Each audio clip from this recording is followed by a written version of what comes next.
Welcome friends to another r/MaliciousCompliance video. Today we've got a great story involving less than $1 in change. But first, a story from I Aim to Sneeze. That time I just stood there and bled while I waited for my boss to acknowledge my existence. I just got a nosebleed for the first time in a while, and it reminded me of this story. I got them fairly often as a kid, but less so as an adult. One day while I'm in the office, I get a pretty profuse nosebleed. I just try to plug it up and keep going about my day, but this one was lasting, so I head over to my boss's desk to let her know that I was going to work the rest of the day from home and take care of my nose. She's currently talking with one of my coworkers, and normally I wouldn't interrupt, but given the circumstances, I came up and started with, "Excuse me, boss, sorry to interrupt, but..." Without looking up, she cuts me off and says, "You can clearly see I'm in a one-on-one. Please be polite and wait for me to finish." I say, "Alright, you got it." By this time, the tissue I was using to plug my nose was getting redder and redder,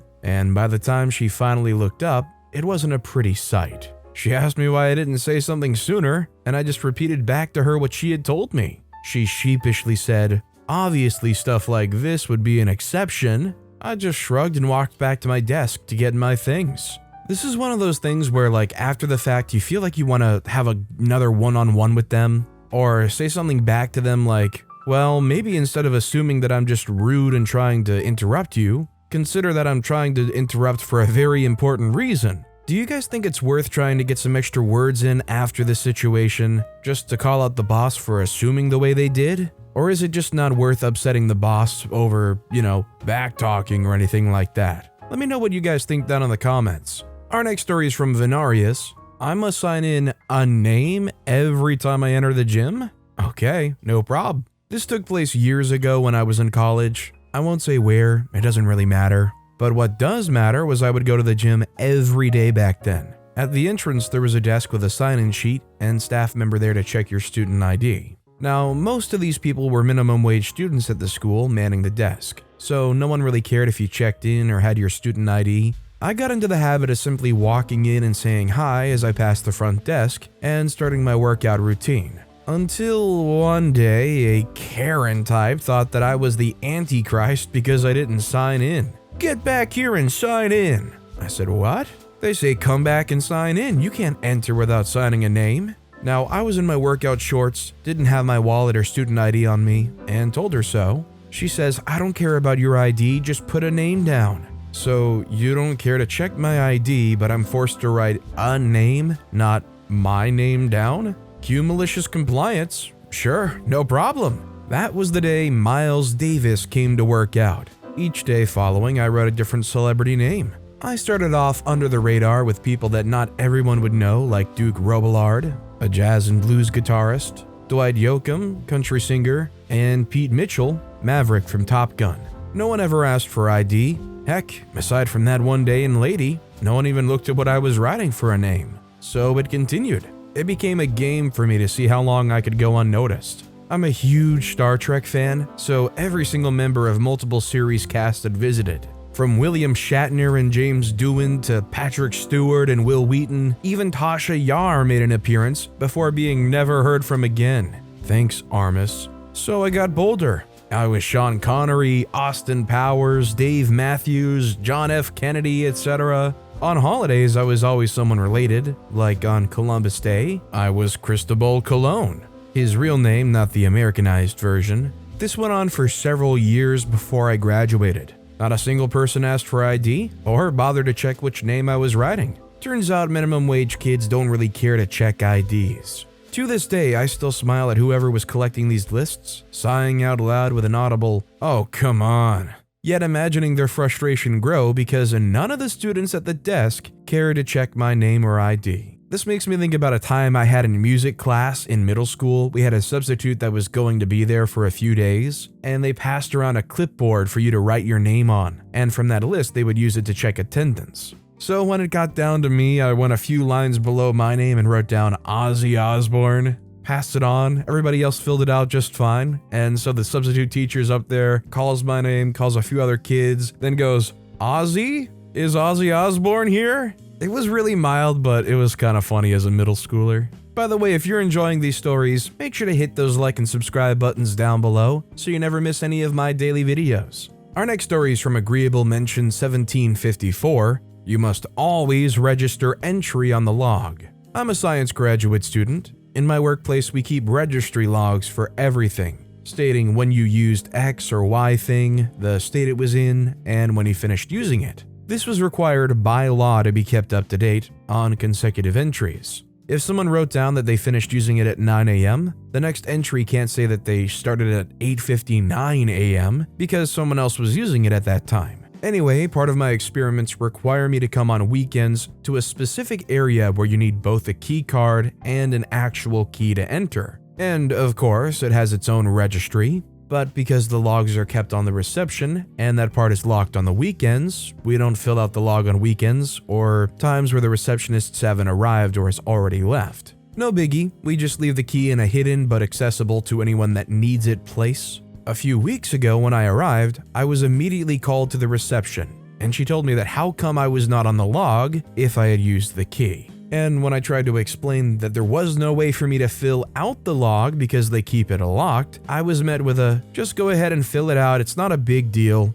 and make sure you always register your entry times on the log. Okie dokie, will do. I wrote the log entry with the date of the Saturday and my times, after the ones they had used the key that day, meaning that they were now out of order. When they realized the mistake, they tried to pin it on me, but I shrugged and told them that it was not my mistake. They had to cancel the whole log page, print a new one, and manually write all of the entries, around 30 entries, so that mine was in order. They never said anything about the entry logs over weekends anymore. It sounds to me like there's just some really bad organizational issues going on here. How do you have a log that you're required by law to keep up to date, and you can't actually access it during certain times? Who is running this show here? Our next story is from CheeseLover80. Be careful of what you say to children. I've never liked iceberg lettuce, but growing up, that's what we got. Every time we had a salad, I begged my mom to use less lettuce. And after all my baking sessions, she said, when you make dinner, you can make it how you like it. I was probably 5 at the time. I turn 8, and I'm now allowed to use the sharp knives. Mom asks me to make the salad for dinner as I'm now old enough to help. I took 1 leaf of lettuce and chopped it up and then put in about half a pound of cheese, every grape tomato we had, and lots of raw onions. When I put it down on the table, she said it wasn't a proper salad as there wasn't enough lettuce. My response was, well, Mom, when you make dinner, you can make it how you like it. Needless to say, I was never asked to do the salad again, but I was satisfied that my family ate it that way because they had been bested. I think the real trick is just finding a dressing you like, because if you can put enough of that dressing on, honestly, the iceberg lettuce is great. No, I'm not saying it's healthy, but it certainly makes it okay. This next story is from Academic Donkey 2193. My dad's plan backfired. This one time when I was younger, about 14, my dad had an idea to teach me about time management or something. Basically, he had me write down what I did that day, but he made one mistake. He had me log by hour, not by minute. So I had to log what I did for most of the hour. The idea behind this was that if I spent most of an hour doing nothing, then it would show up as a full hour in my log.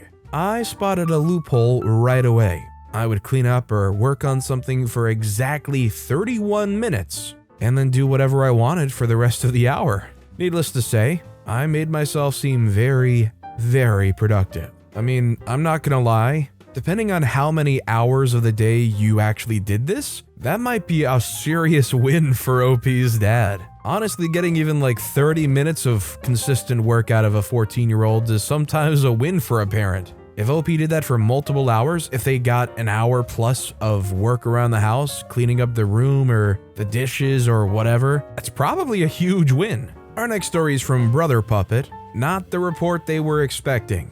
During my time in the Marine Corps, I completed a total of 4 tours in Iraq. During my second tour, we took over an airbase from the 82nd Airborne in the Al Anbar province. The transition period was quite fun. We were in tents that were nowhere near the head bathroom for your civilian folks. We were also instructed to hydrate like our life depended on it. Like a good lance corporal, I usually did what I was told.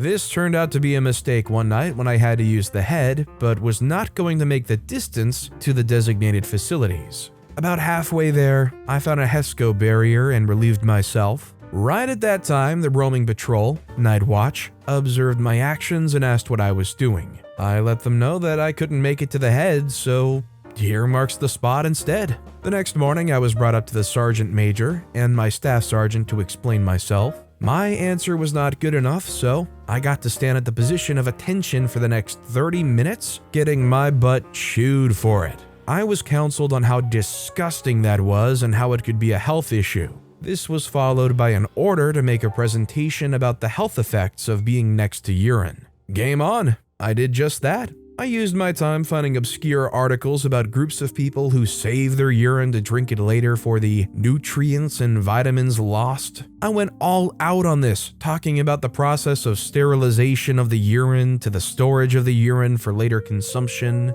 Next, I found articles about holding in your pee for too long and how it could adversely affect your bladder. But the capstone to my argument was me going into the sergeant major's tent and taking pictures of the mounds of bottles filled with pee they were holding on to still. I did the same for the officer tents. When I gave the presentation, I had a blast with it. I was quite professional and presented one heck of a class in my opinion. They were fuming that I didn't go the route they were expecting and finding articles about the negative side of peeing just anywhere. But what got my butt into more trouble was when I showed them the bottles they were hoarding and ended with this question. What do you think is more acceptable? Me trying to go to the head but not making it, or unnamed individuals peeing in the same area as they sleep and then holding on to the bottles? I really would like to say that was the end of it, but my antics bought me 3 weeks of sweeping sand for 2 hours after the normal 14-hour shift,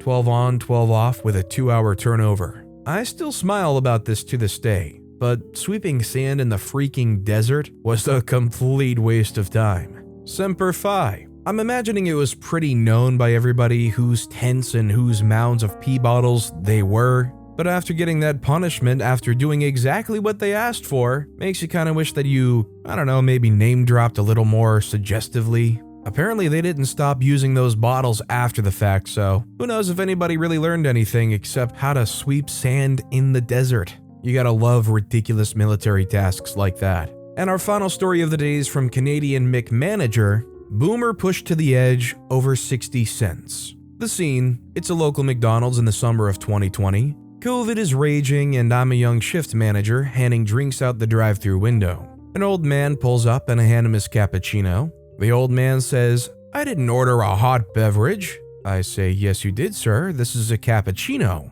Unless you wanted the iced coffee frap." He says, "Yeah, one of those iced cappuccino things." I say, "That's Tim Hortons. There's one right across the street if you'd like." He says, "Okay, take this warm crap back and give me my money." I say, "Unfortunately, I can't take anything back into the restaurant because of the pandemic. I can still refund you though." He says, "No, I don't want it. Take it back." I say, "Once you've touched it, I can't, sir. I'm sorry." The old man proceeds to mutter about whatever and peels off. I see him pull around and get out of his car. I find a coworker to cover me while I head over to the front counter. I know this guy is pissed, and I'm ready to make his day even harder. He storms in and says, "Give me one of those freaking iced frap things. I don't want this." I say, "Sir, I still can't take it back, but there's garbages all around you." He takes a step back, removes the lid, and lifts the cup as if to pour it on the floor. He says, "Fine, I'll pour it all over the floor then." I say, "No, you won't." A standoff ensues. I ring up an iced coffee frap and see that his refund is about 60 cents short of the frap. Normally, I would waive that without a second thought for customer satisfaction. It's McDonald's. 60 cents doesn't mean crap to them. But when you threaten to pour your drink out like a child, you lose that generosity. I say, "Look, would you like the frap? I have your refund right here and I can put it towards the frap." He says, "Fine." He then proceeds to throw his cappuccino out. I say, "Unfortunately, sir, the frap is 60 cents more expensive than what you paid for. I'm gonna need you to pay the difference because the cappuccino was an honest mistake on our end, considering what you thought you were ordering." He says, "What?" I say nothing. He proceeds to yell every swear in the book at me while I stare him down unchanged. At this point, I had handled him from start to finish. My senior manager jumped in once he yelled loud enough for the whole restaurant to hear, and kicked him out without a second thought. The boomer left without his refund, cappuccino, or frap. It was a good day. All I know is the people here working at the McDonald's, they don't get paid well enough to deal with any kind of behavior even remotely close to what this guy was displaying. I feel bad for people working there that have to deal with idiots like this. But with that being said, that's all the time we have for today. Now, if you want to hear another compliance story that was way crazier than any of the ones in this video, click on that left video. Or if you missed my latest video, check out the one on the right. That said, I'll see you all next time with some more stories.